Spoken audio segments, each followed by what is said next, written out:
स्वागत है प्यारे बच्चों आप सभी के एक नई वीडियो में। यदि आप सभी क्लास 8 में हैं तो ये वीडियो आप सभी के लिए बहुत ज़्यादा इंपॉर्टेंट होने वाली है। प्यारे बच्चों इस वीडियो में मैं आप सभी को हिंदी के पहले पाठ जिसका नाम है बीड़ा वादनी वर्दे, इस पूरे पाठ की हिंदी को बताऊंगा और उसके बाद इसके क्वेश्चन जो हैं उसके आंसर को भी आपको करवाऊंगा। अगर आप सभी चैनल पर पहली बार आए हैं तो नीचे दिए गए ब्लैक कलर के बटन को दबाकर सब्सक्राइब करके वीडियो को लाइक जरूर कीजिए। आइए हम देखते हैं प्यारे बच्चों हमारे पहले पाठ का नाम क्या है और ये पाठ किस पर आधारित है। ठीक है, तो चलिए देखते हैं। तो यहाँ पर दिया गया है बीड़ा वादनी वर दे, जिसका मतलब होता है माँ सरस्वती हमें वरदान दो। इसका मतलब क्या होगा? माँ सरस्वती हमें वरदान दो। अब ये कौन कह रहे हैं? ये कह रहे हैं सूर्यकांत त्रिपाठी निराला जी। ये जो कवि है ना जिनका चित्र बना हुआ है, इन्होंने इस पाठ को लिखा है, पूरे पाठ को। ठीक है, और ये माँ सरस्वती से प्रार्थना कर रहे हैं। अब क्या प्रार्थना कर रहे हैं, आइए हम इस पूरे पाठ को पढ़ेंगे, अभी हमको समझ में आएगा इन्होंने इस पूरे पाठ में क्या प्रार्थना की है। ठीक है, अब यहाँ पर छोटी सी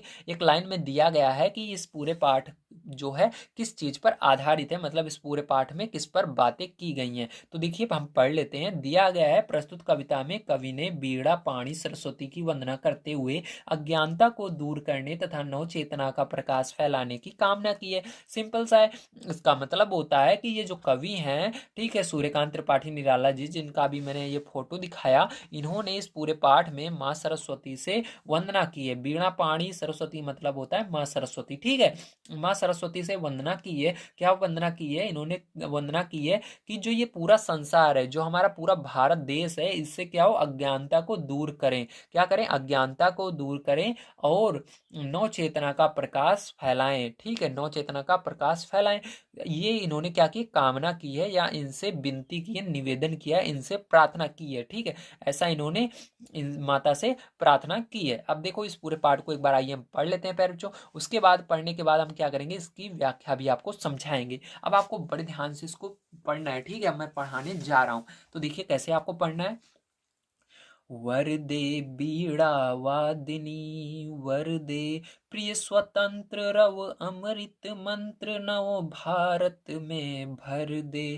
काट अंध उर के बंधन स्तर बहा जननी ज्योतिर्मय निर्झर। कलुष भेद तम हर प्रकाश भर जगमग जग कर दे। नव गति नव लय ताल छंद नव नवल कंठ नव। जलद मंद्र रव नव नभ के नव बिहग वृंद को। नव पर नव स्वर दे। तो इस तरह से क्या है, यहाँ पर आपको वंदना की गई है। ठीक है, मतलब इस तरह से इन्होंने इस माँ सरस्वती से वंदना की है। अब देखो यहाँ पर जो हिंदी लिखी हुई है बिल्कुल आपको समझ में नहीं आ रही होगी, लेकिन यहाँ पर जब मैं व्याख्या बताऊंगा तो आपको सारी चीजें समझ में आने वाली है। ठीक है, एक चीज ध्यान रखना, जब हम व्याख्या करते हैं तो एक एक यहाँ पर जो एक एक शब्द है उसका व्याख्या नहीं करते हैं। यहाँ पर पूरे पैराग्राफ का अगर हम व्याख्या करेंगे तभी हमको ये बढ़िया तरीके से समझ में आएगा। तो चलिए पहले पैराग्राफ को यहाँ से यहाँ तक लेकर हम पढ़ लेते हैं। तो दिया गया है, वर दे बीड़ा वादनी वर दे, प्रिय स्वतंत्र रव अमृत मंत्र नव भारत में भर दे। अब इसका मतलब क्या होता है, ध्यान से देखिएगा। कह रहे हैं वर दे, वरदान दो, वीणा वादनी सरस्वती माँ, वर दे वरदान दो, प्रिय यानी प्यारा, स्वतंत्र रहो स्वतंत्रता की भावना, अमृत मंत्र यानी अमृत मंत्र यानी कल्याणकारी मंत्र, नव यानी नया, भारत में भर दे, भारत यानी भारत, भर दे मतलब भर दो। अब देखो इसका मतलब तो मैंने बता दिया, अब इसको आप किस तरह से इसकी व्याख्या करोगे। आप इसकी व्याख्या इस प्रकार से करोगे, कवि सरस्वती माता से प्रार्थना करते हैं, या आप ऐसे कह सकते हो जो कवि हैं सूर्यकांत त्रिपाठी निराला जी, ये माँ सरस्वती से वंदना करते हैं, प्रार्थना करते हैं कि हे बीड़ा वादनी माँ सरस्वती, ठीक है, बीड़ा वादनी माँ सरस्वती, तुम हमें वरदान दो, तुम हमें वरदान दो, और भारत के नागरिकों में स्वतंत्रता की भावना, स्वतंत्रता की भावना का अमृत मंत्र भर दो। ठीक है, स्वतंत्रता की भावना का अमृत मंत्र भर दो। तो ये इसका क्या हो गया, व्याख्या हो गया। ठीक है, अब चलिए सेकंड पैराग्राफ को हम पढ़ते हैं। दिया गया है, कांट अंध उर के बंधन स्तर बहा जननी ज्योतिर्मय निर्झर, कलुष भेद तम हर प्रकाश भर जगमग जग कर दे।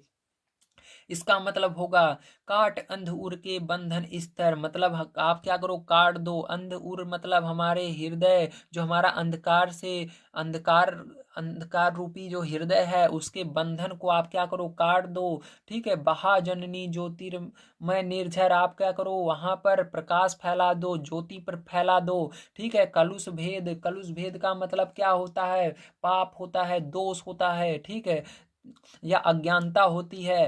प्रकाश भर, वहां पर क्या करो, आप उन सबको हटा करके प्रकाश भर दो, प्रकाश फैला दो। ठीक है, और उसको जगमग कर दो। अब इसकी हिंदी आप किस तरह से, मतलब इसकी व्याख्या किस प्रकार से करेंगे उसको देखना है आपको। ठीक है, तो यहाँ पर आप बोलेंगे, हे माता, हे माँ सरस्वती, तुम भारतवासियों के, ठीक है, तुम भारतवासियों के अंधकार से व्याप्त हृदय के सभी बंधन को काट दो, सभी बंधन को काट दो, और ज्ञान का स्रोत बहाकर जितने भी पाप, दोष या अज्ञानता हैं उन्हें दूर कर दो, और उनके हृदय हृदय को प्रकाश से जगमग कर दो। उनके हृदय को क्या करो, आप प्रकाश से जगमग कर दो। ठीक है, ऐसे आपको क्या करना है, इसकी व्याख्या करनी है। अब लास्ट वाला देखो, नौ गति नौ लय ताल छंद नौ नवल कंठ नौ जलद मंद्र रव, नव नभ के नौ विहग वृंद को, नव पर नव स्वर दे। नव यानी नया होता है, क्या करो आप, हमें नई गति दो, नई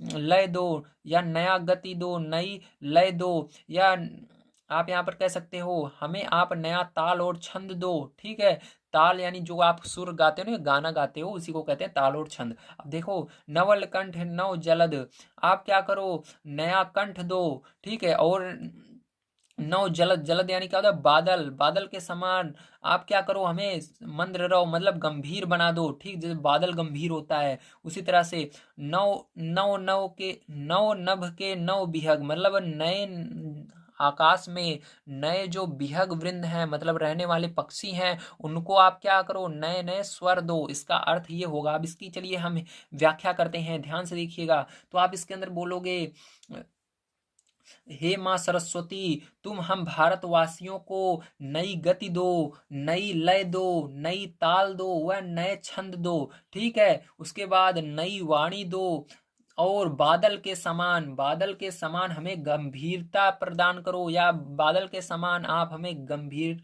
गंभीर स्वरूप प्रदान करो। तुम नए आकाश में, ठीक है, नौ नभ यानी नए आकाश में विचरण करने वाले, मतलब रहने वाले जो नए नए पक्षी के समूह हैं, ठीक है, उनको आप क्या करो, नए नए स्वर प्रदान करो, नए नए स्वर प्रदान करो। हे माँ सरस्वती, हम आपसे ऐसा वरदान मांगते हैं। हे माँ सरस्वती, हम आपसे ऐसा वरदान मांगते हैं। तो ये क्या हो गया, इस पूरे पाठ की व्याख्या हो गई प्यारे बच्चों। आपको समझ में आया? Very good. तो देखिए प्यारे बच्चों, इसके अंदर आपके शब्दार्थ दिए गए हैं, तो आपको शब्दार्थ को बढ़िया तरीके से कॉपी में नोट कर लेना है। ठीक है, आपकी बुक में दिया गया है। अब इसके अंदर हम चलेंगे इसके क्वेश्चन आंसर पर। तो आइए इसके क्वेश्चन आंसर को हम कॉपी पर देख लेते हैं किस प्रकार से आपको इसको करना है। तो देखिए प्यारे बच्चों, सबसे पहले हम देखेंगे जो आपके क्लास में दिया जाता है आपको होमवर्क। तो आपके क्लास में क्या होमवर्क दिया जाता है, आपको दिया जाएगा कि आपको जो ये लाइनें हैं इनकी व्याख्या करनी है। तो व्याख्या करते समय आपको याद रखना है, इसके अंदर आपको संदर्भ और प्रसंग भी क्लास में पूछा जा सकता है, इसलिए मैं यहाँ पर संदर्भ और प्रसंग भी आपको लिखवा देता हूँ। ठीक है, तो आपको बड़े ध्यान से देखना है आपको किस प्रकार से इसको लिखना है। तो देखिए प्यारे बच्चों, आपको इसका संदर्भ किस प्रकार से लिखना है आपको बड़े ध्यान से समझना है। तो आप इस संदर्भ में लिखेंगे, प्रस्तुत पद्यांश हमारी पाठ्य पुस्तक, जो आपकी पुस्तक का नाम है, हमारी पुस्तक का नाम प्रज्ञा है, तो हम यहाँ पर लिखेंगे प्रज्ञा के बीड़ा वादनी वर्दे नामक कविता से लिया गया है, जिसके कवि सूर्यकांत त्रिपाठी निराला जी हैं। ठीक है, तो इस तरह से आपको लिखना है। उसके बाद प्रसंग में क्या लिखते हैं, तो आइए उसको भी समझ लेते हैं। तो जो प्यारे जो आपका प्रसंग होता है, ठीक है, तो प्रसंग में क्या लिखते हैं, प्रसंग में हमारे इस कविता के अंदर किस बारे में बताया गया है उसको लिखा जाता है। ठीक है, तो चलिए लिख लेते हैं। तो प्यारे जो प्रसंग में आप इस प्रकार से लिखेंगे, इसमें कवि ने माँ सरस्वती की वंदना की है, मतलब इस पाठ में क्या किया है, कवि जो है वो माँ सरस्वती की वंदना किए हैं। ठीक है, अब चलिए प्यारे जो इसके बाद हम आगे चलते हैं। अब यहाँ से हम देखेंगे इसकी व्याख्या को। ठीक है, तो देखिए प्यारे जो इसकी व्याख्या हो जाएगी, कवि जो कवि हैं हमारे सूर्यकांत त्रिपाठी निराला जी, वो माँ सरस्वती से प्रार्थना करते हैं कि हे वीणा वादनी माँ सरस्वती तुम हमें वरदान दो और भारत के नागरिकों में स्वतंत्रता की भावना का अमृत मंत्र भर दो। तो ये आपके पहले पैराग्राफ मतलब वर दे से लेकर के भर दे यहाँ तक की व्याख्या हो गई है। अब इसके आगे हम देखेंगे काट अंध उर से लेकर के कर दे तक। तो देखिए आपका सेकंड नंबर का जो व्याख्या रहेगी वो काट अंध उर से लेकर के कर दे तक रहेगी। अब आपको ध्यान से समझना है, यहाँ पर जो आपका संदर्भ और प्रसंग रहेगा वो बिल्कुल पहले वाला ही रहेगा, जैसे है वैसे ही बिल्कुल आपको यहाँ पर उतार देना है। तो यहाँ पर आपका जो संदर्भ है, ठीक है, जो आपका संदर्भ है और जो आपका प्रसंग है वो एज इट इज रहेगा, जैसे हमने पीछे किया था बिल्कुल वही आपको यहाँ पर लिख लेना है, ठीक है। और प्रसंग भी क्या रहेगा, बिल्कुल पीछे वाला ही रहेगा, इसलिए हम उसको दोबारा नहीं लिखवाएंगे, आप उसको ही यहाँ पर उतार लीजिएगा, ठीक है। अब यहाँ पर हम इसकी व्याख्या को देखेंगे। क्या देखेंगे? इसकी व्याख्या को देखेंगे। आपको ध्यान से इसको समझना होगा, इसकी व्याख्या को। तो देखिए इसकी व्याख्या में आपको क्या लिखना है, बड़े ध्यान से समझना है। तो इसकी व्याख्या में आप लिखेंगे, हे माँ सरस्वती तुम भारतवासियों के अंधकार से व्याप्त हृदय के सभी बंधन काट दो और ज्ञान का स्रोत बहाकर जितने भी पाप दोष अज्ञानता हैं उन्हें दूर करो और उनके हृदय को प्रकाश से जगमग कर दो, ठीक है। तो ये रह गया आपका दूसरे का जो व्याख्या करना था, दूसरे पैराग्राफ का जो व्याख्या करना था उसको हमने कर दिया है। अब एक लास्ट पैराग्राफ बचा हुआ है, आइए इसकी हम व्याख्या कर लेते हैं।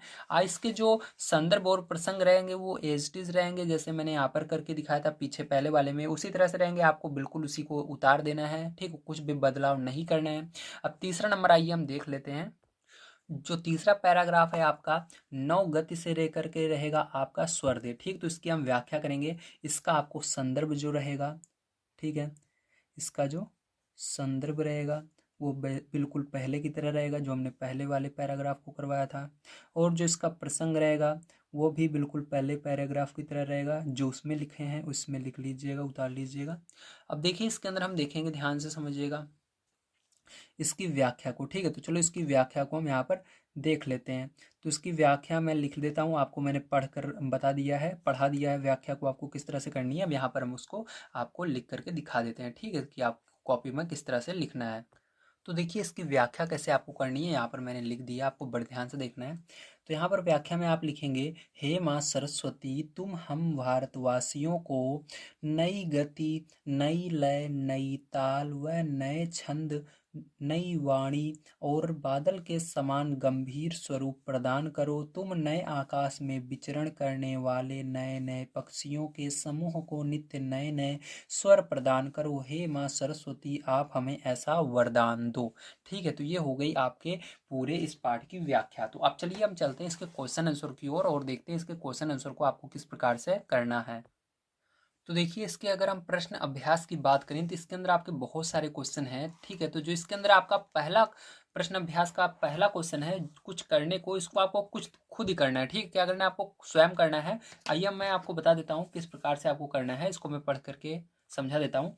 तो पहला क्वेश्चन दिया गया है, पाठ में दिए गए चित्र के आधार पर एक तालाब का चित्र बनाइए तथा उसे निम्नलिखित से सजाइए। तो आपको क्या करना है, यहाँ पर सबसे पहले पैर जो आपको एक तालाब बनाना है, ठीक है। तालाब बनाइएगा अगर एक पेंसिल लेकर के, ठीक है, पेंसिल की मदद से। उसके बाद उसके अंदर क्या करना है, एक हंस होना चाहिए, दो बतख होनी चाहिए, कमल के दो फूल होने चाहिए, ठीक है, तीन कलियां होनी चाहिए और 7 पत्तियां होनी चाहिए उसमें, ठीक है। तो इस तरह से आप पेंसिल से बनाइएगा। नहीं बनता है तो अपने घर पर अगर आपकी दीदी हैं दीदी से बताइए, ठीक है, या आपके मम्मी हैं मम्मी को बताइए तो वो आपको बनाकर देंगे, ठीक है। दूसरा है, इस कविता को कंठस्थ करके भाव और लय के साथ कक्षा में सुनाइए। मतलब आपको क्या करना है, ये जो कविता हमने पीछे भी पढ़कर आपको सुनाया था इसको बढ़िया तरीके से याद कर लेना है और इसको आपको बढ़िया तरीके से याद करके क्लास में बताना है, ठीक है, सुनाना है, मधुर स्वर में सुनाना है। लय मतलब मधुर स्वर में आपको सुनाना है। तीसरा कहा जा रहा है, यह कविता अनेक संगीतकारों द्वारा संगीतबद्ध की गई है।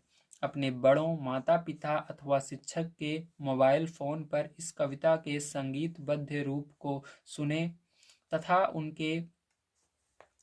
उसके अनुसार गाने का अभ्यास करें। विद्यालय में आयोजित कार्यक्रम में कविता को गाकर प्रस्तुत करें। तो इसका मतलब ये है कि आपको क्या करना है, यूट्यूब पर देखना है इसको किस प्रकार से बड़े बड़े जो संगीतकार हैं, जो बड़े बड़े संगीत वाले लोग हैं, ठीक है, जो इसको गाए हुए हैं, किस प्रकार से गाते हैं, किस तरह से इसके अंदर स्वर आता है, ठीक है, स्वर से किस प्रकार से गाया जाता है, इसको बढ़िया तरीके से आपको यूट्यूब पर देख लेना है। उसके बाद आपको जब आपके यहाँ विद्यालय में कोई भी कार्यक्रम आयोजित होता है उसके अंदर आपको इसको गा करके सुनाना है वहाँ पर, ठीक, स्टेज पर जा करके। अब चलिए इसके आगे चलते हैं। दिया गया है आपको विचार और कल्पना। विचार और कल्पना में प्यारे जो आपको कह रहा है, इस कविता में कवि द्वारा माँ सरस्वती से भारत और संसार के लिए अनेक वरदान मांगे गए हैं। आप अपने विद्यालय के लिए क्या क्या वरदान मांगना चाहेंगे? तो आप अपने विद्यालय के लिए क्या क्या वरदान मांगेंगे इसको आपको बताना है। तो चलिए हम कॉपी पर चलते हैं और इसका आंसर आपको बता देते हैं। तो देखिए इसका जो प्रश्न है आपको स्वयं लिख लेना है यहाँ पर, और इसका उत्तर मैंने लिख दिया है। आप इसके उत्तर में लिखेंगे, हम अपने विद्यालय के लिए शिक्षा प्रसार में अग्रणी तथा ख्याति प्राप्त होने का वरदान मांगेंगे। इसका मतलब होता है कि हम ये चाहते हैं कि हमारा जो विद्यालय है वो शिक्षा देने में सबसे ज़्यादा बढ़िया विद्यालय बने और वो हर जगह प्रसिद्ध हो, हर जगह मेरे विद्यालय को जाना जाए, ठीक है, ये होगा।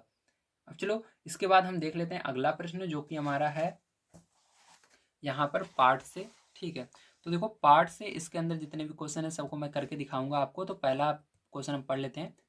दिया गया है, कविता में भारत के लिए क्या वरदान मांगा गया है, ठीक है, तो इसको आपको बताना है। तो चलिए हम यहाँ पर इसको करते हैं। तो देखिए इसका जो प्रश्न है आपको स्वयं लिख लेना है, ठीक है। तो इसका उत्तर हो जाएगा, कविता में भारत के लिए स्वतंत्रता, अमरत्व, ज्ञान और नव जागरण का वरदान मांगा गया है। ये क्या हो जाएगा, आपका आंसर हो जाएगा। अब चलिए इसके बाद सेकंड नंबर क्वेश्चन पर चलते हैं, इसको पढ़ते हैं और इसको हम कर लेते हैं।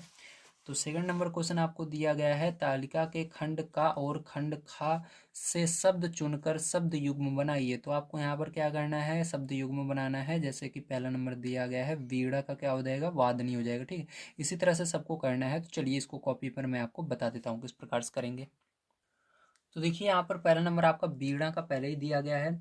बीड़ा का क्या हो जाएगा, वादनी हो जाएगा, क्या हो जाएगा, वादनी हो जाएगा। तो बीड़ा का वादनी आपको दिया ही गया है, तो इसको हम लिख लेते हैं बीड़ा का वादनी, ठीक है। और दूसरा देखिए यहाँ पर स्वतंत्र, स्वतंत्र का क्या हो जाएगा, रव होगा, ठीक। स्वतंत्र का मतलब क्या होता है, रव, ठीक है। तो स्वतंत्र का क्या हो जाएगा, रव हो जाएगा। तो यहाँ पर रव इसको लिख लीजिएगा। अब चलो इसके आगे देखते हैं। तो इसके आगे आपका है अगला रव। अब इसके आगे अंध, अंध को क्या कहते हैं, उर कहते हैं। तो उर हो जाएगा आपका। उसका ताल का क्या, बिहग है, बिहग का क्या हो जाएगा, वृंद हो जाएगा, क्या हो जाएगा, वृंद। उसके बाद जो आपका ताल है, ताल का क्या हो जाएगा, छंद हो जाएगा। तो यहाँ पर छंद कर देते हैं। उसके बाद आपका है बंधन, तो बंधन का क्या हो जाएगा, स्तर हो जाएगा, क्या हो जाएगा, स्तर, ठीक है। तो यहाँ पर स्तर कर देते हैं। और यहाँ पर अमृत का क्या हो जाएगा, मंत्र हो जाएगा। तो मंत्र कर देते हैं इसको।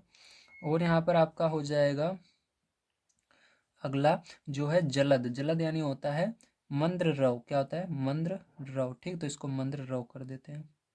तो ये हो गया। तो इस तरह से आपको मिला लेना है, ऐसे सामने सामने सबको लिख देना है, ठीक है। तो ये हो गया। अब चलिए इसके आगे कोई अगले क्वेश्चन पर चलते हैं जो है तीसरा नंबर को, उसको देखते हैं।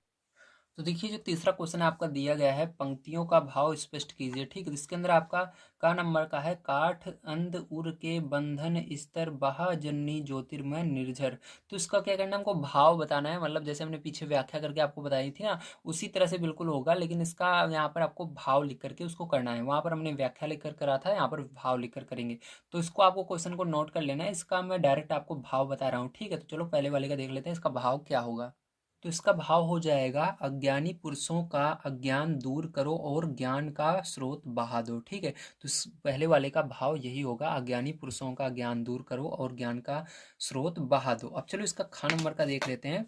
तो ख नंबर वाले का जो क्वेश्चन है आपको यहाँ पर लिख लेना है। अब इसके आइए हम भाव को यहाँ पर आपको बता देते हैं क्या होगा, ठीक है। तो सबसे पहले आइए हम पढ़ लेते हैं, देखते हैं ख नंबर का जो है हमारा क्या दिया गया है क्वेश्चन। तो दिया गया है इसके अंदर, कलुष भेद तम हर प्रकाश भर जगमग जग कर दे। तो ये है। अब इसका मतलब क्या होगा, अर्थ क्या होगा, ठीक है, आइए देख लेते हैं। तो देखिए इसका अर्थ हो जाएगा, जितने भी पाप दोष तथा अज्ञानता हैं उन्हें दूर करो और ज्ञान के प्रकाश से संसार को जगमग कर दो, क्या कर दो, जगमग कर दो, ठीक है। अब चलो ग नंबर का हम देख लेते हैं यहाँ पर क्वेश्चन। तो ग नंबर का जो आपका क्वेश्चन है इसको सबसे पहले आइए पढ़ लेते हैं। तो यहाँ पर दिया गया है आपको, नौ गति नौ लय ताल छंद नौ नवल कंठ नौ जलद मंद्र रहो। ठीक है, तो इसका अर्थ बताना है आपको, इसका भाव बताना है। तो चलो यहाँ पर हम देख लेंगे, इस क्वेश्चन को आपको स्वयं लिखना है। यहाँ पर मैं केवल आपको इसका भाव यहाँ पर लिख करके बताऊंगा। ठीक है, तो प्यारे बच्चों इसका अर्थ हो जाएगा, माँ सरस्वती तुम हम भारतवासियों को नई गति। ठीक है, ये ती है, गीत नहीं है, इसमें ई की मात्रा है, ग में, सॉरी तीता में ई की मात्रा है। ठीक है, तो क्या हो जाएगा, नई गति, नई लय, नई ताल, नए छंद व नई वाणी दो, और बादल के समान गंभीर स्वरूप प्रदान करो। क्या करो, और बादल के समान हमें गंभीर स्वरूप प्रदान करो। ठीक है, तो ये हो जाएगा। अब देखिए इसके अंदर आगे आपका क्वेश्चन है जो कि है भाषा की बात, तो इसको भी आपको 4 क्वेश्चन है करने हैं, तो चलिए हम इसको भी कर लेते हैं। तो यहाँ पर आपको पहला नंबर क्वेश्चन दिया गया है, कविता में आए वर दे भर दे की तरह अन्य तुकान शब्दों को छांटकर लिखिए। तो चलिए हम देख लेते हैं। तो देखिए इसका उत्तर हो जाएगा, आपको क्वेश्चन स्वयं लिखना है। इसके अंदर आपके अन्य तुकान शब्द आए हैं, जैसे कर दे, स्वर दे। ठीक है, तो ये हमारे अन्य तुकान शब्द हैं 2, ये 2 हैं, इसके अलावा भी आपको मिल जाएंगे, आप ढूंढेंगे तो। अब चलो इसका सेकंड नंबर हम क्वेश्चन देखते हैं। सेकंड नंबर क्वेश्चन आपको दिया गया है, ज्योतिर्धनमय, तो क्या हो गया, ज्योतिर्मय। इसी तरह से निर्धन झर, तो निर्झर। इन शब्दों में विसर्ग का र हुआ है, मतलब विसर्ग जो था उसका क्या हो गया, र हुआ है, यह विसर्ग संधि है। इसी प्रकार के 2 शब्द लिखिए तथा उनका संधि विच्छेद कीजिए। तो इसी तरह से आपको 2 शब्द लिखने हैं और संधि विच्छेद भी करके दिखाना है। चलिए करते हैं। तो इसके उत्तर में आप लिखेंगे दूरधन गति। तो दूरधन गति का क्या हो जाएगा, इसके अंदर देखिए ये जो विसर्ग है इसका र बनेगा। ठीक है, तो दूरधन गति, तो इसका हो जाएगा दुर्गति। क्या हो जाएगा, दुर्गति। ठीक है, दुर्गति।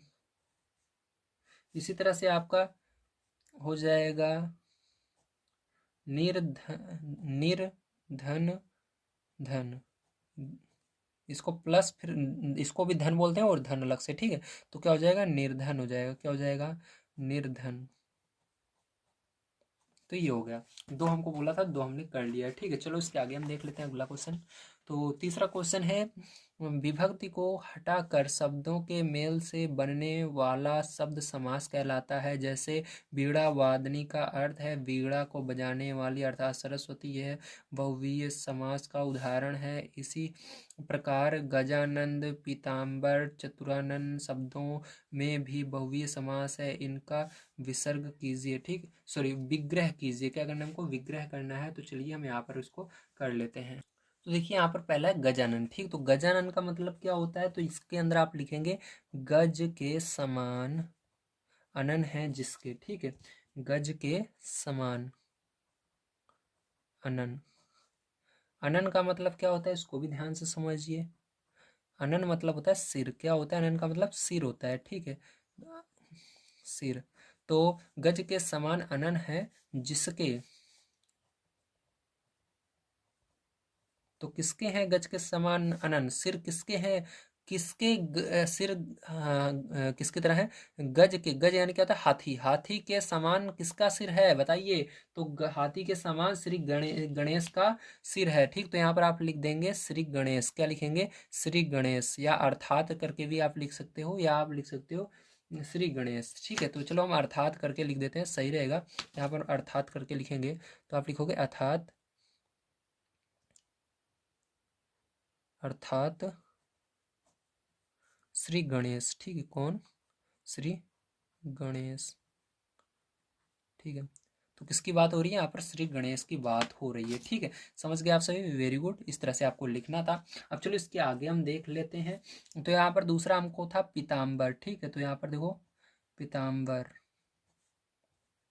तो देखो पीताम्बर का कैसे करना है आपको, तो पीताम्बर का मतलब होता है पीले हैं अंबर जिसके। तो पीले हैं अंबर जिसके, इसका मतलब ये होगा। तो चलो इसको देख लेते हैं। तो यहाँ पर लिखेंगे पीले हैं अंबर जिसके। ठीक है, अंबर मतलब क्या होता है, वस्त्र होता है। क्या होता है, वस्त्र होता है। ठीक है, वस्त्र नहीं, कपड़ा जिसके। तो पीले कपड़े किसके हैं जल्दी बताइए, तो ये हैं विष्णु के। ठीक, तो लिखेंगे अर्थात विष्णु। अर्थात विष्णु को आप क्या कर सकते हो, नीली पेन से भी लिख सकते हो, गणेश को भी नीली पेन से लिख सकते हो। चलो विष्णु को हम नीली पेन से लिख देते हैं, अर्थात विष्णु। ठीक है, तो ये हो गया आपका। चलो इसके बाद देखते हैं अगला। तो अगला है आपका चतुरानन। क्या है?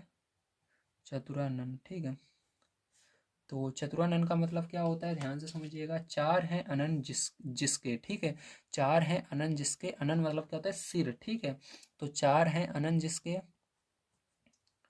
हैं अनन। अनन मतलब मैंने यहाँ पर भी लिखा था, यहाँ पर भी लिखा देता हूँ, सिर जिसके। अर्थात किसकी बात हो रही है यहाँ पर? अर्थात ब्रह्मा। ठीक है, किसके चार सिर हैं? ब्रह्मा के हैं। ठीक है,